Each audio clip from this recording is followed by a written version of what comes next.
আমার নাম দীপ্তি। আজ আমার বিয়ের ৪ বছর হয়ে গেল। আমি উদাস হয়ে বসে ভাবছিলাম যে এখনো পর্যন্ত এই ঘর খালি পড়ে আছে। এখনো পর্যন্ত এই উঠোন শূন্য। এখনো পর্যন্ত আমার কোলও খালি। আমি সন্তানের জন্য ছটফট করছিলাম। আমার স্বামী পেশায় একজন পারিবারিক আইনজীবী, ফ্যামিলি লয়ার। সন্তানের অভাব ওনাকেও খুব কষ্ট দেয়। উনি সবসময় আমাকে বলেন যে ওনার নিজের সন্তান চাই, নিজের রক্ত চাই। মাঝে মাঝে তো উনি আমাকে বন্ধা বলেও খোঁটা দিয়ে দেন। কিন্তু সন্তান জন্ম দেওয়া তো আমার হাতে ছিল না। আমি শুধু ওপরওয়ালার কাছে প্রার্থনা করতে পারতাম। সেদিন ছিল ২৪শে জানুয়ারির সকাল, যখন প্রচণ্ড ঠান্ডা পড়ছিল। খুব ভোরে এক অদ্ভুত আওয়াজে আমার ঘুম ভেঙে যায়। ঠান্ডা এতটাই বেশি ছিল যে বিছানার ওম ছেড়ে উঠতে ইচ্ছে করছিল না। কিন্তু কিসের গোলমাল ছিল ওটা, সেটা দেখার জন্য আমি লেপ থেকে বেরোলাম, আর দরজা খুলতেই এক বিশাল ভিড় আমাকে স্বাগত জানাল। সবার নজর আমাদের বাড়ির দরজার চৌকাঠের ওপর আটকে ছিল। আমি একটু এগিয়ে গিয়ে যখন দেখলাম, আমার জ্ঞান হারানোর দশা হল। একটা ছোট্ট বাচ্চা মেয়ে সাদা রঙের চাদরে জড়ানো অবস্থায় আমাদের চৌকাঠে পড়ে কাঁদছিল। আমি বললাম, আরে এই বাচ্চাটা কার আর এখানে কি করছে? তখনই পাড়ার এক মহিলা বলতে শুরু করল, কে জানে এটা কার পাপ? কে একে রাতের অন্ধকারে এখানে ফেলে রেখে গেছে? প্রথমে তো লোকে ভালোবাসায় অন্ধ হয়ে ভুল পদক্ষেপ নিয়ে নেয়, তারপর এই নিষ্পাপ বাচ্চাদের দায়িত্ব নিতে চায় না। কে জানে কে একে উকিল বাবুর দরজায় ফেলে দিয়ে গেছে। তখনই আরেকজন লোক বলে উঠল, আরে এটাকে তোলো আর আবর্জনার স্তূপে ফেলে দাও। কে জানে কার নোংরামি এটা? আমি বললাম, ব্যাস, আপনারা সবাই চুপ করুন তো। আপনারা দেখতে পাচ্ছেন না যে বাচ্চাটা কাঁদছে? আমি ঝুঁকে সেই বাচ্চাটিকে নিজের কোলে তুলে নিলাম। ও খুব দুর্বল ছিল। দেখে মনে হচ্ছিল যেন মাত্র ১০-১৫ দিনের বাচ্চা আর খুব কষ্ট করে শ্বাস নিচ্ছিল। আমি সবাইকে ফিরে যেতে বললাম এবং নিজে দরজা বন্ধ করে বাচ্চাটিকে নিয়ে ঘরের ভেতরে চলে এলাম। আমার স্বামী মানব সেই সময় কোনো মামলার কাজের সূত্রে শহরের বাইরে গিয়েছিলেন। আমি ভাবলাম উনি যখন ফিরে আসবেন তখন ওনার সাথে এই বাচ্চাটির ব্যাপারে কথা বলবো। এই বাচ্চাটি ভীষণ মিষ্টি ছিল, কিন্তু আমি জানতাম না যে উনি এই বাচ্চাটিকে মেনে নেবেন কি না। এমনিতেও আমার বিয়ের ৪ বছর হয়ে গিয়েছিল, আর এখনও পর্যন্ত আমার ভাগ্যে কোনো সন্তান ছিল না। কে জানে ওপরওয়ালা হয়তো আমার খালি কোল এভাবেই ভরিয়ে দিতে চেয়েছিলেন। এই নিষ্পাপ বাচ্চাটিকে দেখে আমার মনে ওর প্রতি ভালোবাসা জাগতে শুরু করেছিল। মনে হচ্ছিল যেন এই বাচ্চাটি আসার পর এই ঘরের শূন্যতা কেটে যাবে। পরের ২ দিন আমি এই বাচ্চাটির খুব ভালো করে যত্ন নিয়েছিলাম, ঠিক এমনভাবে যেন ও আমার নিজের সন্তান। তৃতীয় দিনে যখন মানব বাড়ি ফিরে এলেন, উনি ঘরে পা রাখতেই যখন বাচ্চাটিকে আমার কোলে দেখলেন, ওনার মুখের রং বদলে গেল। উনি কড়া গলায় বললেন, কার বাচ্চা কোলে নিয়ে ঘুরে বেড়াচ্ছ? আমি বললাম, আপনার যাওয়ার পর এক সকালে কেউ এই বাচ্চাটিকে আমাদের দরজায় ফেলে রেখে গিয়েছিল। বেচারি খুব অসুস্থ ছিল। আমি ওর খুব যত্ন নিয়েছি। আমার ওর প্রতি মায়া জন্মে গেছে মানব। আমার মনে হয়েছিল যে আমার স্বামীর হয়তো এই বাচ্চাটার ওপর দয়া হবে, কিন্তু তিনি তো রেগে গিয়ে বললেন যে, আমাকে না জিজ্ঞেস করে অন্য কারো বাচ্চাকে নিজের ঘরে রাখার কি অধিকার আছে তোমার? কে জানে এটা কার পাপ, আর তুমি কার পাপ এই ঘরে তুলে নিয়ে এসেছ? ওনার কথায় আমি লজ্জায় পড়ে গেলাম। আমি বললাম, আপনি এসব কেমন কথাবার্তা বলছেন? আমি আপনার কাছ থেকে এমন কথা আশা করিনি। আপনি তো একজন শিক্ষিত ও বুদ্ধিমান মানুষ, আর আপনি এমন কথা কিভাবে বলতে পারলেন? আমার স্বামী তো আমার কথা শুনে নিজের নজর ফিরিয়ে নিলেন। তারপর বলতে লাগলেন, এই মেয়েটি এই ঘরে আমাদের সাথে থাকতে পারবে না। যেভাবে এই মেয়েটি আমাদের দরজায় চলে এসেছিল, ঠিক সেভাবেই তুমি একে মাঝরাতের বেলা অন্য কারো দরজায় রেখে চলে এসো। আমি ওনার কথা শুনে অবাক হয়ে গেলাম এবং চুপ হয়ে গেলাম। আর অনেকক্ষণ ধরে তাকে নিজের বুকের সাথে জড়িয়ে ধরে ভাবতে লাগলাম যে, যদি আমিও একে এভাবে প্রত্যাখ্যান করি, তবে কি ওপরওয়ালা আমাকে ক্ষমা করবেন? না, আমি এই মেয়েটির সাথে অন্যায় হতে দেব না। যদি কেউ একে আমাদের দরজায় ফেলে রেখে গিয়ে থাকে, এর কোনো পরিচয় নেই, এর নিজের বলতে কেউ নেই, তবে এই সবকিছুর মধ্যে এই মাসুম বাচ্চাটির কি দোষ? এটি একটি নিষ্পাপ শিশু। এর ভুল কি এটাই যে, সে এমন এক মায়ের গর্ভ থেকে জন্ম নিয়েছে যে তাকে নিজের থেকে আলাদা করে দিয়েছে? না না, এটা জরুরি নয় যে কোনো মা কিভাবে এমন করতে পারে যে ইচ্ছাকৃতভাবে নিজের সন্তানকে নিজের থেকে আলাদা করে দেবে। এমনও তো হতে পারে যে সেই মহিলার কোনো বাধ্যবাধকতা ছিল। আমার মাথায় অনেক রকমের প্রশ্ন আসছিল, কিন্তু এখন আর কিছু ভাবার সময় ছিল না। আমার স্বামী রাগে ফেটে পড়ছিলেন এবং বলছিলেন যে, হয় এই ঘরে এই মেয়েটি থাকবে, নয়তো আমি থাকব। তোমাকে একে এই ঘর থেকে বের করতেই হবে। কিন্তু আমি আমার স্বামীকে পরিষ্কার জানিয়ে দিলাম এবং বললাম, এখন এই দায়িত্ব আমার। এটি আমি আমার ঘরের দরজায় পেয়েছি। এর মানে ওপরওয়ালা একে আমার কাছে পাঠিয়েছেন। আমি একে নিজের থেকে দূরে করব না। আমার এই ব্যবহারে মানব আমার ওপর রেগে গিয়েছিল এবং বেশ কয়েকদিন তো সে আমার সাথে কথাও বলেনি। কিন্তু আমি এই মেয়েটিকে ছাড়িনি এবং ওর একটা নামও রেখে দিলাম তমন্না। আমি প্রতিদিন ওর খেয়াল রাখতাম, ওর জন্য প্রার্থনা করতাম। পাড়ার লোকেরাও এখন লুকিয়ে লুকিয়ে কানাঘুষো করতে শুরু করেছিল, কিন্তু আমি ওদের দিকে কান দেওয়া বন্ধ করে দিয়েছিলাম। তমন্না রাতে কাঁদত। ওর কান্নার আওয়াজে মানবের রাগ হতো। সে অনেক সময় বিরক্ত হয়ে যেত এবং আমাকে বকাবকি করতে শুরু করত। কিন্তু আমি চুপচাপ ওনার বকুনি সহ্য করে নিতাম। আমি জানতাম যে, যেদিন এই মেয়েটি আমার হাত থেকে চলে যাবে, সেদিনটি হবে আমার জীবনের শেষ দিন, কারণ আমি ওর সাথে খুব গভীরভাবে জড়িয়ে পড়েছিলাম। ওর থেকে 1 মিনিটের দূরত্ব আমি সহ্য করতে পারতাম না। এভাবেই বেশ কয়েক সপ্তাহ কেটে গেল। আমার আর আমার স্বামীর সম্পর্ক ঠিকঠাক চলছিল না। সে আমার সাথে ভালোভাবে কথাও বলতো না। কিন্তু আমি তবুও ওনার কাছাকাছি গিয়ে ওনার সাথে কথা বলার এবং ওনাকে বোঝানোর চেষ্টা করতাম। তমন্নার আসার পর আমার জীবন বদলে গিয়েছিল। আমার প্রতিটা খুশি ওর সাথে জড়িয়ে গিয়েছিল। একদিন আমার স্বামী যখন আদালত থেকে বাড়ি ফিরলেন তখন বললেন, পাড়ার লোকেরা আমাদের নিয়ে নানারকম কথা ছড়াচ্ছে। এখনো সময় আছে, এই মেয়েটিকে ছেড়ে দাও। আমি বললাম, আপনি লোকেদের কথায় কান দেবেন না। অন্তত আমার খুশির কথা তো ভাবুন। আমি ওর সাথে কতটা ভালো থাকি। আমার স্বামী চুপ হয়ে গেলেন। এরপর তিনি আর কিছু বলেননি। আমি আমার স্বামীর অলক্ষ্যে লুকিয়ে লুকিয়ে তমন্নার জন্য কেনাকাটাও করে নিয়েছিলাম। ওর জন্য কিছু জামাকাপড় কিনেছিলাম, খেলনা এবং ওর প্রয়োজনের সব জিনিসপত্র। ও যখন আমাকে দেখে হাসত তখন আমার মনে হতো যেন পুরো পৃথিবীটা আমার পায়ের কাছে এনে দেওয়া হয়েছে। এক রাতে তমন্না কাঁদতে শুরু করল। সম্ভবত ওর পেটে ব্যথা করছিল। আমি ওকে বুকের সাথে জড়িয়ে ধরে শান্ত করার চেষ্টা করছিলাম। ঠিক তখনই মানব ঘর থেকে বাইরে চলে এল এবং রেগে গিয়ে বলতে লাগল, দীপ্তি, এটা কি তামাশা শুরু করেছ ইয়ার? রাতে আমি শান্তিতে ঘুমাতে চাই, কিন্তু যখন থেকে এই মেয়েটি ঘরে এসেছে, আমার সমস্ত শান্তিই শেষ গেছে। তোমার কোনো আইডিয়া নেই যে মানুষ আমাদের নিয়ে কেমন কেমন কথা বলছে। তুমি কারোর পাপ পুষছ। মানবের কথা শুনে আমার চোখে জল চলে এল। আমি বললাম, যদি এটা কারো পাপ হয়েও থাকে তবে কি হয়েছে?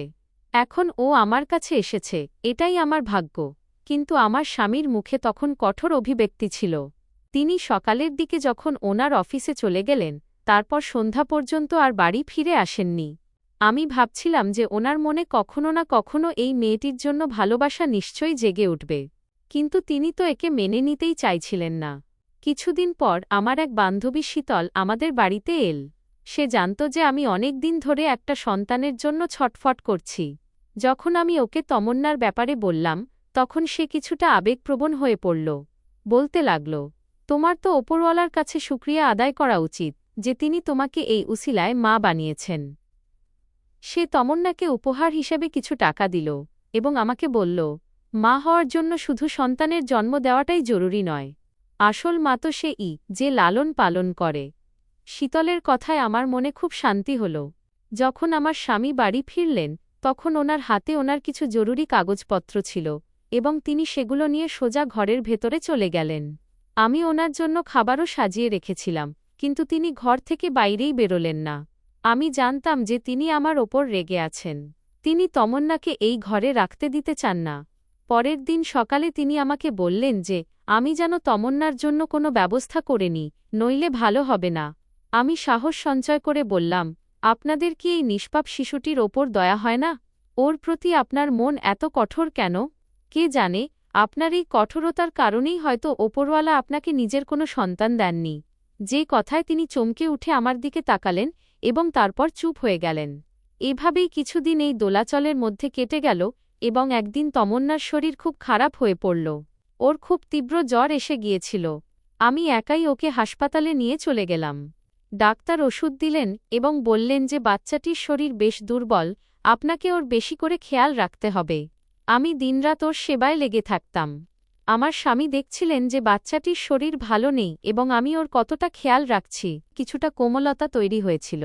তিনি প্রথমবার আমার সাথে খাবার খাওয়ার সময় তমন্নার ব্যাপারে জিজ্ঞেস করেছিলেন যে ওর শরীর কেমন আছে, কিন্তু ওনার চোখের মধ্যে তখনও ওকে পুরোপুরিভাবে মেনে নেওয়ার মতো কোনো অনুভূতি ছিল না।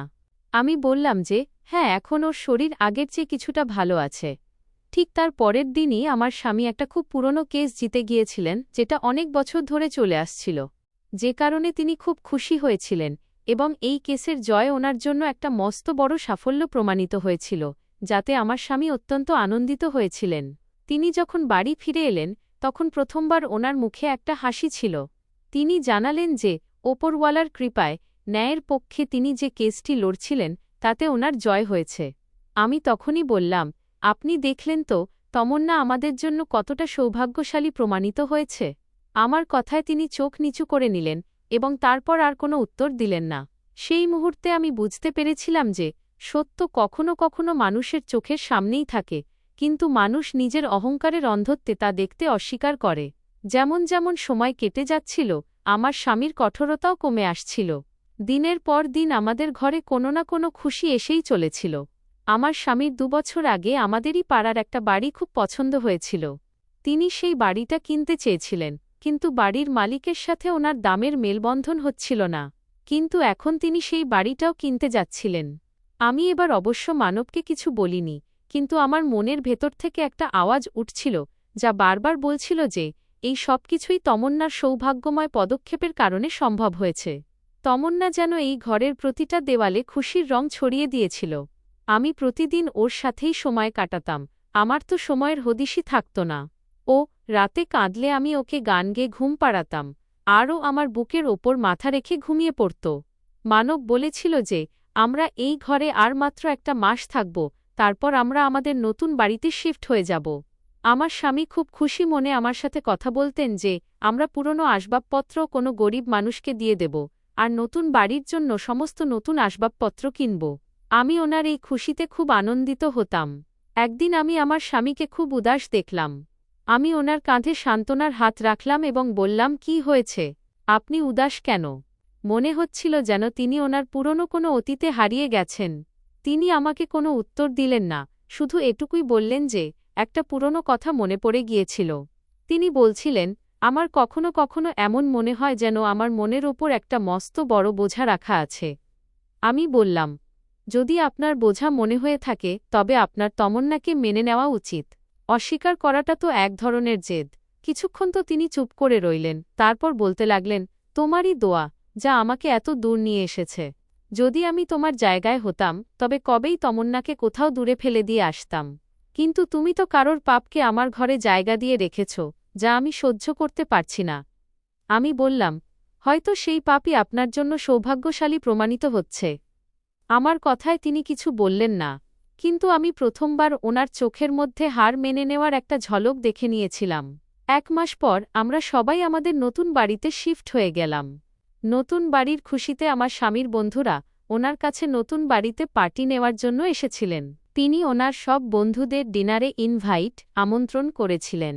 যখন ওনার বন্ধুরা এলেন এবং আমার কোলে তমন্নাকে দেখলেন, তখন তারা ওর প্রশংসা করতে লাগলেন। বলতে লাগলেন যে, আরে মানব, তোমার মেয়ে তো ভীষণ মিষ্টি। তুমি আমাদের জানালেও না যে তোমার ঘরে মেয়ে হয়েছে। এই প্রশংসা শুনে আমার স্বামী তো অবাক হয়ে গিয়েছিলেন, কিন্তু তিনি চুপ করে রইলেন, কিছু বললেন না। যখন ওনার সব বন্ধুরা চলে গেলেন তখন আমি ওনাকে বললাম যে তমন্নাকে নিয়ে আপনি আপনার বন্ধুদের এই বিষয়ে কিছু জানালেন না কেন? তিনি বললেন, তুমি তো বলেই দিলে না যে এটা আমাদের মেয়ে, ব্যাস এটুকুই যথেষ্ট। আমার মনে এখনও ওর জন্য কোনো জায়গা তৈরি হয়নি। আমি বললাম, আমি তো বলবই, কারণ আমার মনে তো তমন্না বসতি গড়েছে। আমার কথায় তিনি চুপ করে রইলেন। তারপর কিছুক্ষণ পর বলতে লাগলেন, হয়তো তুমিই ঠিক, হয়তো ও আমাদের জন্য ভাগ্যবতী। ওনার মুখ থেকে প্রথমবার এই শব্দগুলো শুনে আমার বিশ্বাস হয়ে গিয়েছিল যে এবার ধীরে ধীরে তিনি বদলাতে শুরু করেছেন। আমি ওপরওয়ালার কাছে প্রার্থনা করতাম যে যেভাবে আপনি আমাকে মা বানিয়েছেন ঠিক সেভাবেই আমার স্বামীকেও মন থেকে বাবা বানিয়ে দিন। ওনার মুখে কিছু নরম শব্দ তো এসেছিল যাতে আমার মনে সামান্য আশার আলো জেগেছিল, কিন্তু ওনার আচরণ বদলাতে শুরু করেছিল।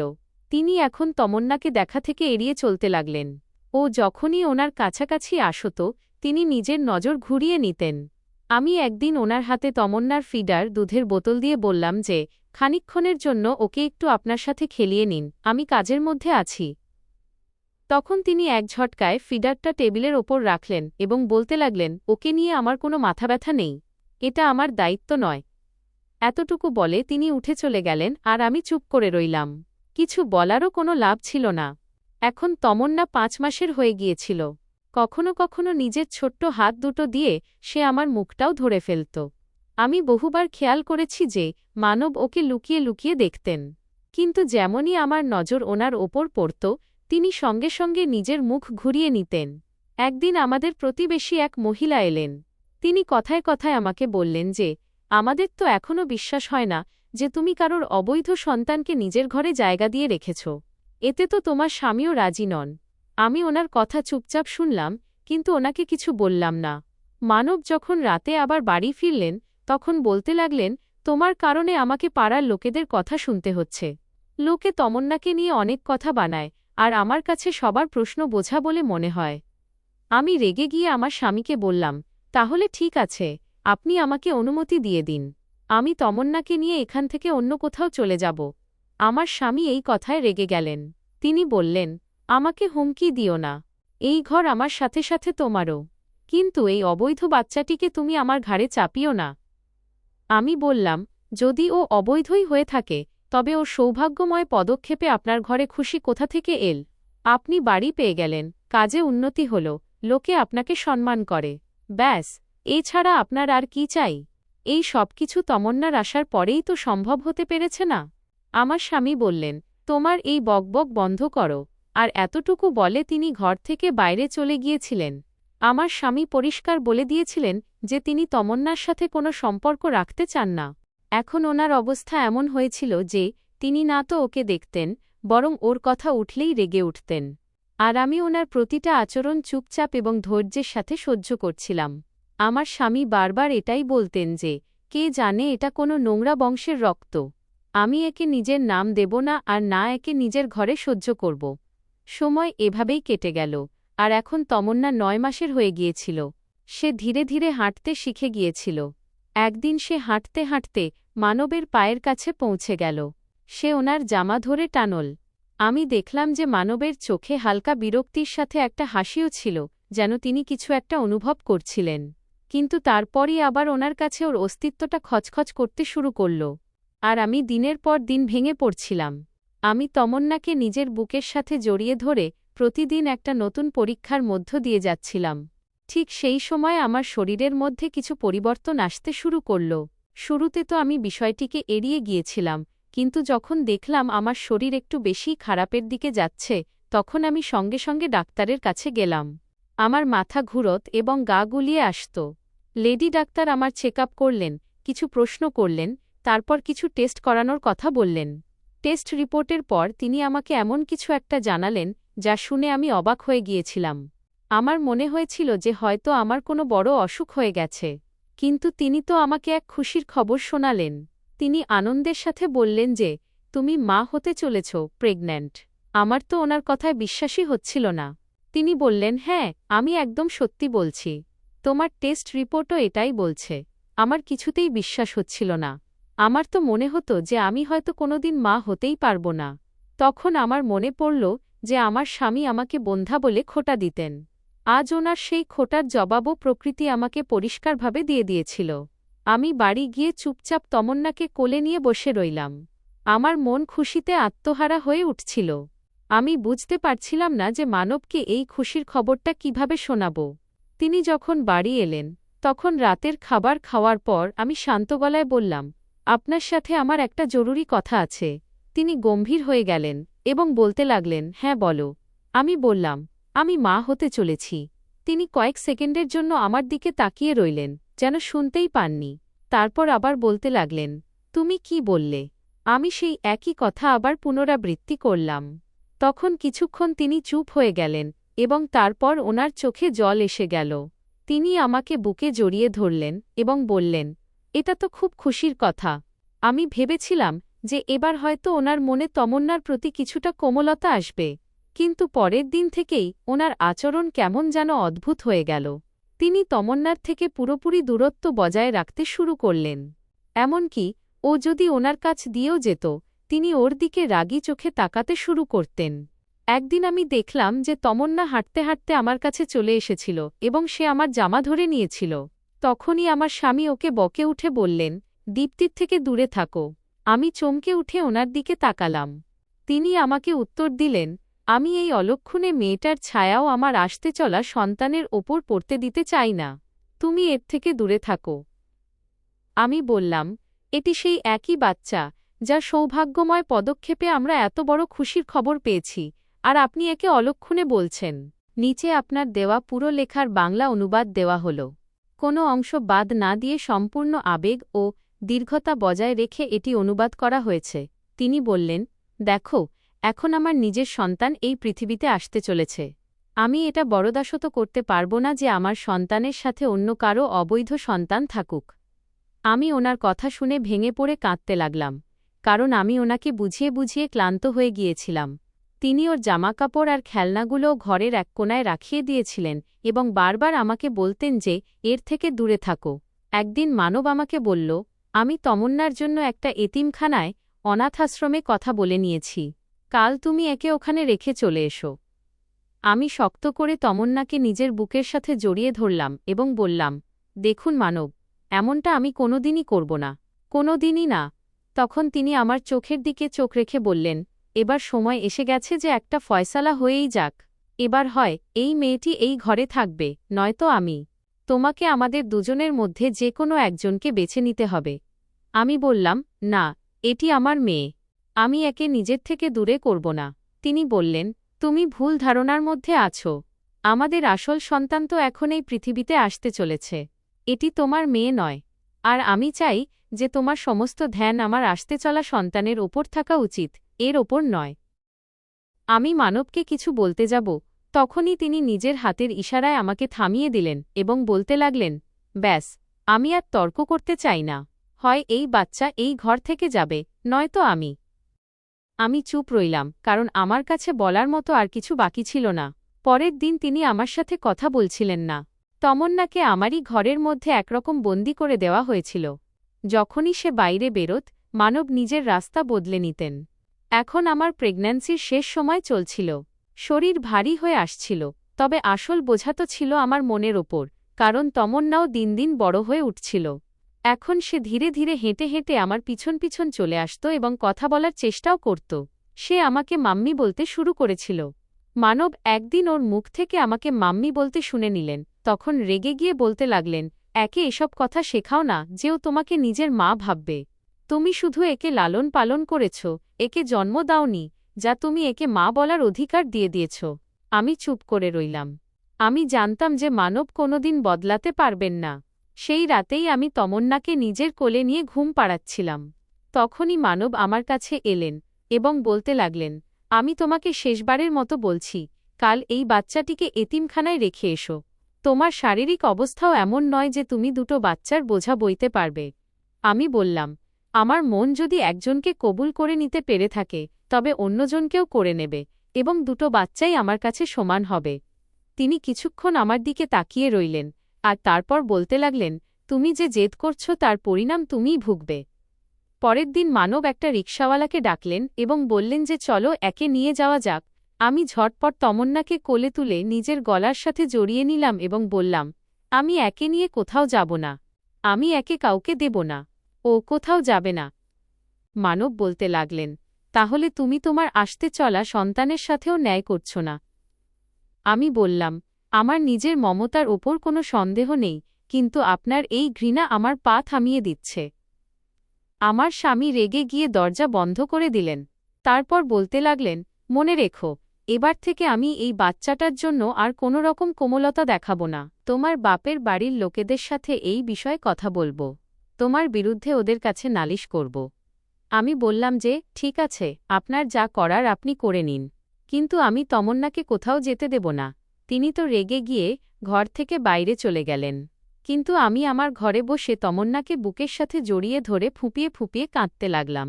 আমি ভেবে নিয়েছিলাম যে আমার মমতার রং কোনো সম্পর্কের মুখাপেক্ষী নয়। আমার প্রেগন্যান্সির শেষ সময়ে আমার শরীর খুব খারাপ থাকত, কিন্তু আমি যখন তমন্নার দিকে তাকাতাম তখন আমার ভেতরে শক্তি এসে যেত। একদিন মানব কাজের সূত্রে অন্য শহরে গিয়েছিলেন। সেই সময় তমন্না গভীর ঘুমে ঘুমাচ্ছিল। যখন থেকে আমরা এই নতুন বাড়িতে শিফট হয়েছিলাম, আমি এখানকার ঠিকঠাক পরিষ্কার পরিচ্ছন্নতাও করিনি, আর স্টোর রুমে কিছু জিনিসপত্র রাখা ছিল যা আমি খুলে গুছিয়েও রাখিনি। আমি স্টোর রুমে চলে গেলাম। একটা বড় কাপড়ের বাক্স ছিল। এগুলো কিছু পুরনো কাপড় ছিল। আমাকে এগুলো গুছিয়ে রাখতে হতো এবং এর মধ্য থেকে কিছু পুরনো কাপড় দানও করে দিতে হতো। আমি যখন এই কাপড়গুলো দেখতে লাগলাম তখন হঠাৎ আমার হাতে একটা সাদা রঙের চাদর এল। এটা দেখে আমার মনে পড়ল যে এটা সেই চাদরটাই যাতে জড়ানো অবস্থায় প্রথমবার আমি তমন্নাকে পেয়েছিলাম। আমি ওটা খুলে ভালো করে ভাঁজ করতে লাগলাম, যখন হঠাৎ তার মধ্য থেকে একটা চিরকুট বেরিয়ে মাটিতে পড়ে গেল। আমি সেই চিরকুটটি তুললাম। ভাবলাম হয়তো কোনো জিনিসের রসিদ হবে বা মানবেরই কাজের কোনো কাগজ হবে। কিন্তু যেমনই আমার নজর ওটার ওপর পড়ল, অমনি আমার হৃদস্পন্দন থেমে গেল। ওটা শুরুর লাইনেই আমার স্বামীর নাম লেখা ছিল, আর তারপর আগে লেখা ছিল যে, এই মেয়েটি তোমার মেয়ে। আমি তোমার ওপর আমার মেয়ের বোঝা চাপাতে চাইনি, কিন্তু তোমার সাথে সাথে আমাকে সমাজও প্রত্যাখ্যান করেছে, আর এখন তো আমার জীবনও শেষ হয়ে আসছে। আমাকে একটা বড় রোগ গ্রাস করে নিয়েছে। আমি একে নিয়ে অনেক দূরে চলে গিয়েছিলাম, কিন্তু সেখান থেকে ফিরে এসেছি। আমি জানতাম না যে আমি মারা গেলে আমার মেয়ের খেয়াল কে রাখবে। তুমি তো ওর বাবা। তোমার চেয়ে ভালো ওর খেয়াল কেউ রাখতে পারবে না। সেই জন্যই আমি একে এই সাদা চাদরে জড়িয়ে তোমার দরজায় ফেলে রেখে যাচ্ছি। তুমি আমাকে মেনে নাওনি, আমার ভালোবাসাকে বোঝোনি, আমার ভালোবাসার মশকরা বানিয়েছ। কিন্তু এই মেয়েটিকে নিয়ে মশকরা করো না। এটি তোমার সন্তান, যাকে তুমি কখনো ফিরেও দেখনি। আমি জানি যে তুমি বিয়ে করে নিজের ঘর সংসার গুছিয়ে নিয়েছ। আমার এই চিঠিটা পড়ে নিও। কিন্তু যদি এই চিঠি তোমার স্ত্রীর হাতে লেগে যায়, তবে ওকে আসল সত্যিটা জানিয়ে দিও। কারণ তোমার থেকে আলাদা হওয়ার পর আমি যে বদনাম আর কষ্ট সহ্য করেছি, আমি চাই না যে আমার মেয়েকেও সেই সবকিছু সহ্য করতে হোক। এই মেয়েটি আমার কাছে আমার আর তোমার ভালোবাসার শেষ স্মৃতিচিহ্ন। তুমি তো কখনো আমাকে ভালোই বাসনি। আমাকে ধোঁকা দিয়েছ, আমাকে ব্যবহার করে ছেড়ে দিয়েছ। কিন্তু আমি তো তোমাকে সত্যি ভালোবাসতাম। আমার না হোক, কিন্তু ওর খেয়াল অবশ্যই রেখো। ধোঁকাবাজ মানব, তোমাকে ধোঁকাবাজ এই জন্যই বলছি, কারণ তুমি আমার আবেগকে খুন করেছ।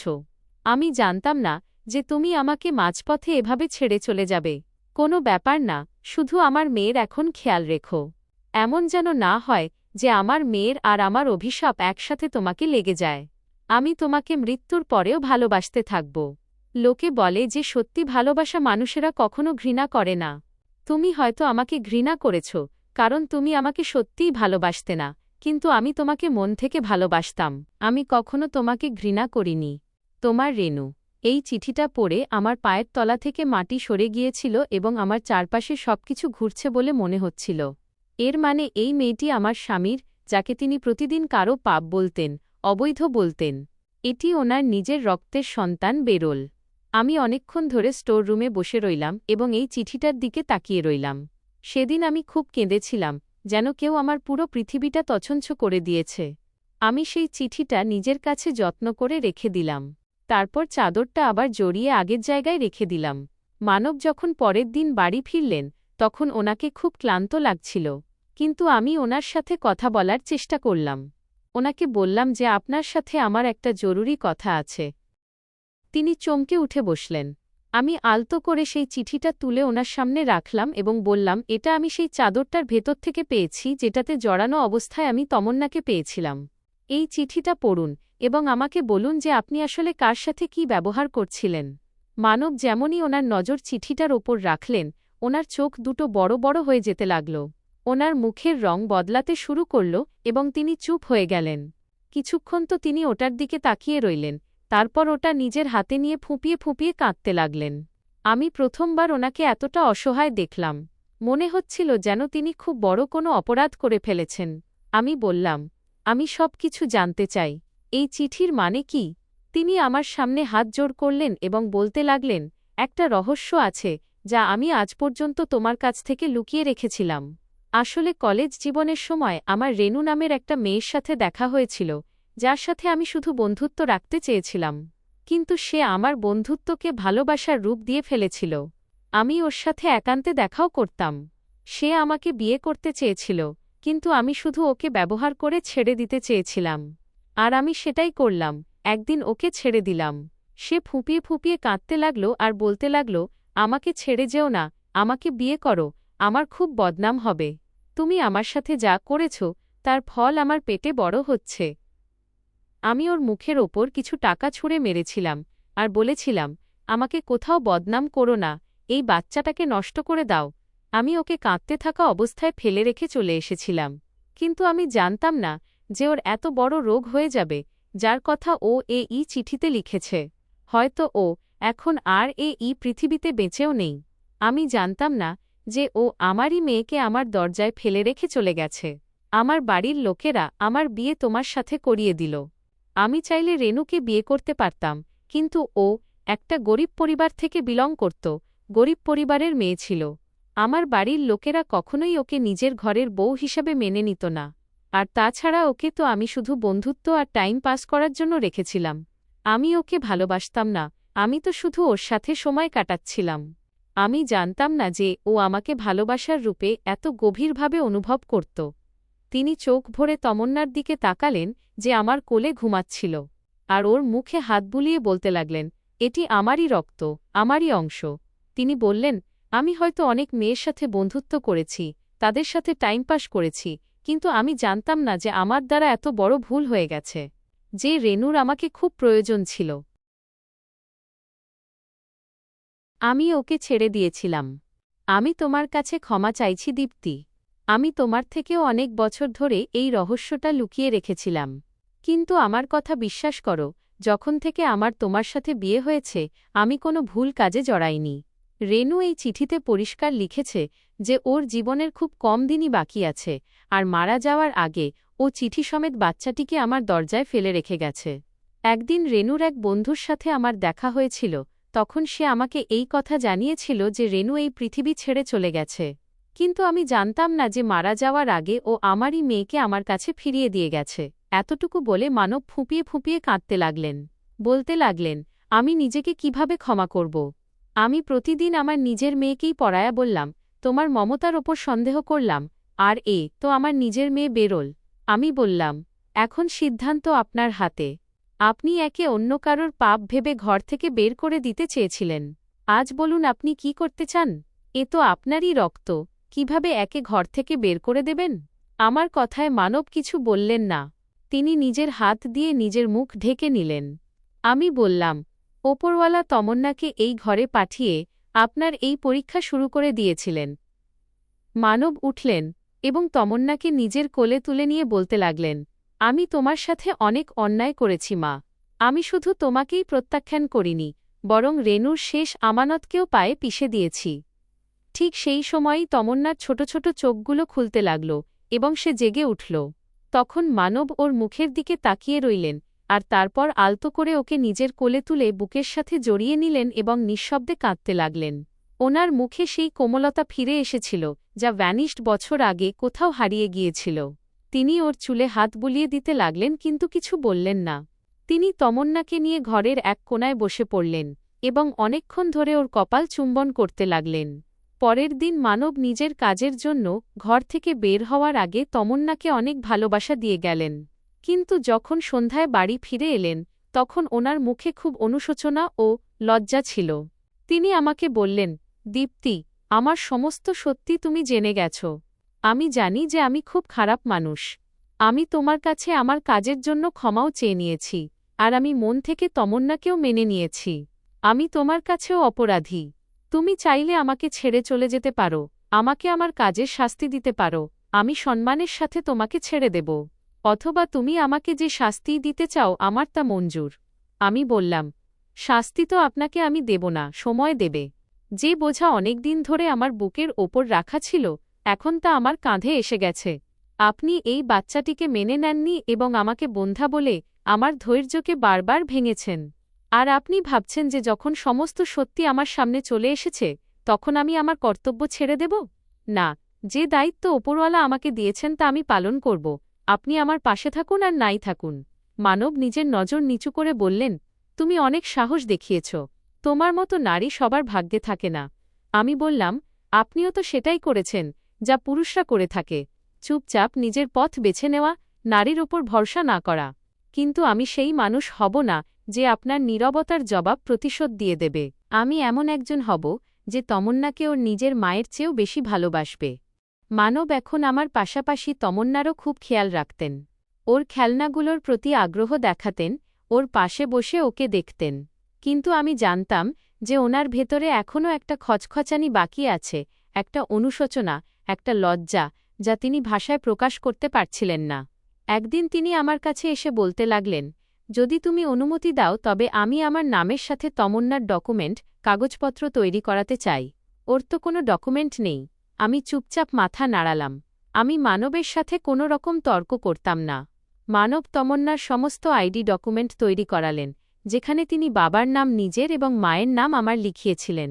এটা দেখে আমার খুব আনন্দ হয়েছিল। তারপর কিছুদিন পর এই কথা পাড়ার লোকেরাও জেনে গেল, যারা আগে শুধু আন্দাজ করছিল।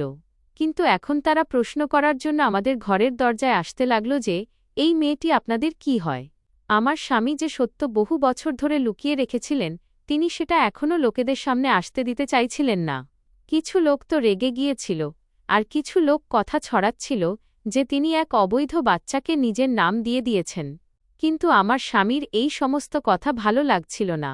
তাই তিনি লোকেদের সত্যি সত্যি জানিয়ে দিলেন যে এটি ওনারই মেয়ে, এবং ওনার দ্বারা যে ভুলই হয়েছিল তিনি ওনার সমস্ত ভুলগুলোকেও স্বীকার করে নিলেন। যে কথায় পাড়ার লোকেদের একটা জোরদার ধাক্কা লেগেছিল। সত্য তেতো হয়, কিন্তু আমার স্বামীর এখন এই বিষয়ে কোনো মাথাব্যথা ছিল না যে লোকে সত্য জানার পর ওনাকে ভালো মন্দ বলবে নাকি ওনার সম্পর্কে কেমন কেমন কথা বানাবে।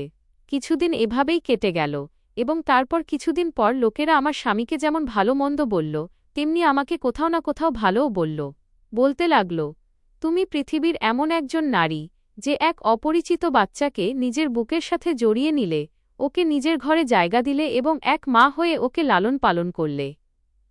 তারপর আমিও এক পুত্র সন্তানের জন্ম দিলাম। এখন আমার কাছে এক মেয়ে এবং এক ছেলে হয়ে গেল, আর আমার পরিবার পূর্ণতা পেল। মানব খুব খুশি হতেন যে তিনি তমন্নাকে নিজের মেয়ে হিসেবে মেনে নিয়েছেন। এখন তিনি নিজের দুটো সন্তানকেই সমান ভালোবাসতে লাগলেন। ঘরে এক অদ্ভুত ধরনের কোলাহল লেগে থাকত। দুটো বাচ্চা মিলে খুব হইচই করত, ঘরে একটা রমরমা ভাব থাকত। আমার মনের বোঝার সাথে সাথে মানবের মনের বোঝাও নেমে গিয়েছিল। তমন্না এখন মানবকে পাপা বলে ডাকত, আর আমাকে মম হসন্ত মি। এই সব কিছু দেখে আমার খুব আনন্দ হতো। ওপরওয়ালা আমার কোল ভরিয়ে দিয়েছিলেন। হয়তো এই সব কিছু তমন্নার কারণেই সম্ভব হতে পেরেছিল। যেদিন মানব তমন্নাকে নিজের বুকের সাথে জড়িয়েছিলেন, সেদিনটি আমার জন্য এক সাক্ষী হয়ে দাঁড়িয়েছিল। আমার ত্যাগের পথ তৈরি হয়ে গিয়েছিল। তমন্না আমার ছেলেকে ভাই বলে ডাকত, আর তারপর সময় কেটে যেতে লাগল। আমার স্বামী তমন্নাকে নিজের নাম তো দিয়েছিলেনই, সাথে ওর ভালো শিক্ষার জন্য ওকে শহরের সবচেয়ে ভালো স্কুলে ভর্তিও করিয়েছিলেন। ঘরে আগের মতোই শান্তি ফিরে এসেছিল, বরং আগের চেয়েও বেশি। আমি অনুভব করলাম যে নীরবতা বহু বছর ধরে ঘরের দেওয়ালে লুকিয়েছিল, এখন তা ভালোবাসার খিলখিল হাসিতে বদলে গেছে। আমার ত্যাগ, আমার পথচলা, এখন আমি আমার সন্তানদের মুখে দেখতে পেতাম। তারপর কখন যে মাস আর বছরগুলো কেটে গেল, কিছুই বোঝা গেল না। আজ আমার মেয়ে তমন্নার 10ম জন্মদিন, আর আমার ছেলে 8 বছরের হয়ে গেছে। দুটো বাচ্চাই স্কুলে যায়, একসাথে খেলে, একসাথে ঘোরে, আর আমার স্বামী দুটো সন্তানকেই সমান ভালোবাসেন। ঘরে খুব শান্তি বিরাজ করছে। মা হওয়া যদি শুধু জন্ম দেওয়ার মধ্যেই সীমাবদ্ধ থাকত, তবে ওপরওয়ালা মায়ের মর্যাদাকে এতটা উচ্চে স্থাপন করতেন না। আমি তো তমন্নাকে আমার মনের গর্ভ থেকে জন্ম দিয়েছিলাম। আমি দুটো সন্তানকেই সমানভাবে ভালোবেসেছি, সমানভাবে ওদের লালন পালন করেছি। ওদের দুজনের মধ্যে কখনো কোনো পার্থক্য করিনি। আমি জানতাম যে যদি কোথাও আমার ভালোবাসায় খামতি থেকে যেত, তবে আমার সমস্ত ত্যাগ বৃথা হয়ে যেত। এটাই আমার জীবনের সত্য। আমি কখনো কখনো বসে বসে এটা ভাবি যে যেদিন আমার দরজায় ওই ছোট্ট প্রাণটি পড়েছিল, আমি যদি ওকে কারোর পাপের বোঝা ভেবে ফেলে রেখে দিতাম, তবে হয়তো না আমি মা হতে পারতাম, আর না একজন নারী হয়ে থাকতে পারতাম, ব্যাস একটা পাথর হয়ে যেতাম। এই গল্পটি আমার নয়, এটি সেই নারীর গল্প যে নিজের মমতাকে কোনো সম্পর্কের মুখাপেক্ষী হতে দেয় না। এটি সেই সব মায়েদের গল্প, যারা কোনো শিশুর মাথায় হাত রাখলে ওপরওয়ালা নিজেই তাদের পাশে দাঁড়ান। আর এই শিক্ষাটি প্রতিটি সেই মানুষের জন্য যারা সম্পর্ককে শুধু রক্তের পরিমাপ দিয়ে বিচার করে। যে কষ্টকে আপনার অন্যের বলে মনে হয়, সেই কষ্টকেই ওপরওয়ালা আপনার জীবন থেকে টেনে বের করে ফেলে দেন। বন্ধুরা, আশা করি আপনাদের আমাদের এই গল্পটি পছন্দ হয়েছে। গল্পটি ভালো লেগে থাকলে ভিডিওটিতে লাইক করবেন। চ্যানেলে নতুন হয়ে থাকলে চ্যানেলটিকে সাবস্ক্রাইব করবেন এবং হ্যাঁ, নোটিফিকেশন বেলটি অবশ্যই বাজিয়ে দেবেন যাতে পরবর্তী আপডেটটি সবার আগে আপনার কাছে পৌঁছায়।